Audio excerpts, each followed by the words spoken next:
what is good, YouTube? It's your boy BDB, and today I have a video I want to talk about.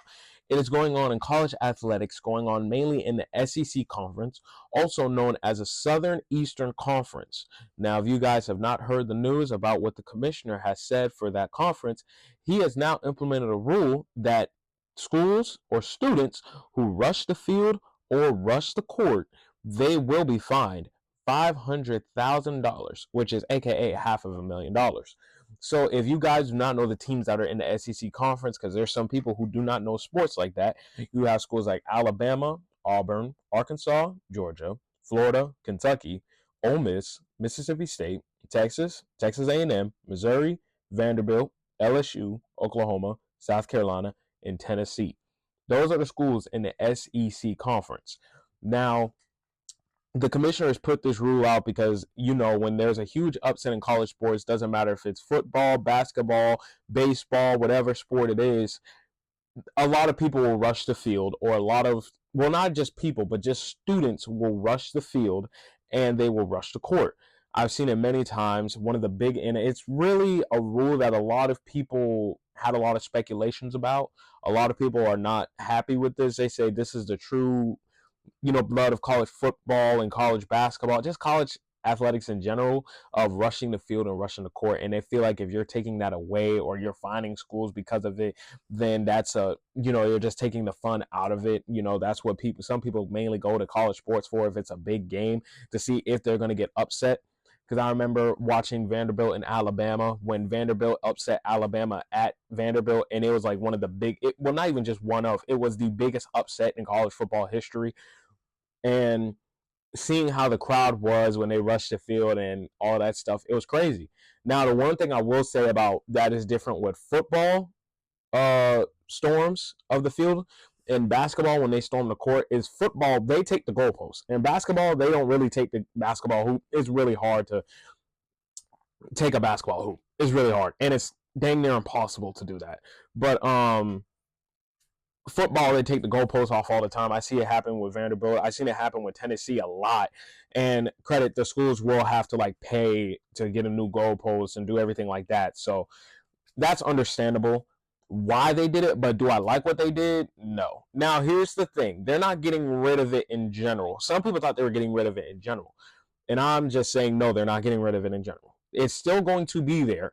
But if they do it while the opposing players are still on the field or on the court, then you'll get $500,000 of a fine against the school. So basically, when the game's over, they're going to let the players do what they got to do. Say if South Carolina, unranked, beats a number one ranked, let's say Texas, right? South Carolina fans have to wait until Texas players get off the field, and then that's when they can rush on the field and then do what they have to do.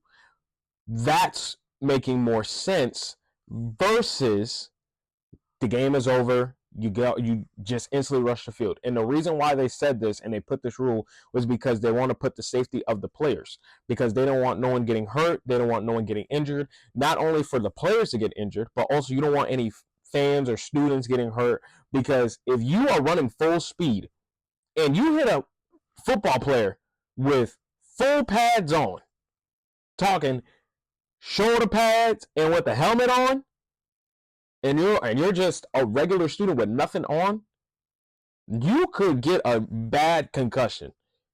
You can get a bad concussion. Not only that, you also have other students who are running. So you might get trampled over or pushed. So they're trying to make sure everything stays safe. And I understand that rule of why they did it. Now, like I said, a lot of people thought they were taking the rule out or taking it out in general. I said, no, they're not taking it out. They're just going to say, you just can't rush the field while the other team is on the field or on the court. You just can't do that. You can't do that. So say in basketball, if a Georgia who's unranked beats number one ranked Florida, they'll let Georgia fans rush the court. But the thing is, though, you got to wait until the other players are off the court. You got to wait until the Florida players are off the court, because they don't want no one getting hurt from the students or the fan side, and also mainly player side.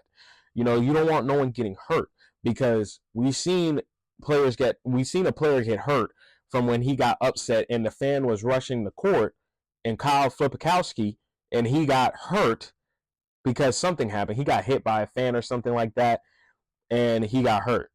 You know, like that type of thing. So they didn't want to have that type of interaction going on where a player hits a fan or a fan hits a player and someone gets hurt type of thing. So this whole rule, I don't think it's bad. I don't think it's terrible. It's still there, but you just got to be more precautious and you just got to wait. That's it. You just got to wait a little bit longer. But other than that, I think this is a good rule for college athletics, for SEC conference, because they still said we can let you guys rush. You just got to wait till the other team is off the field or off the court. So that's going to consist of this video. Make sure you like, comment, subscribe, and I'll have more videos out there for you.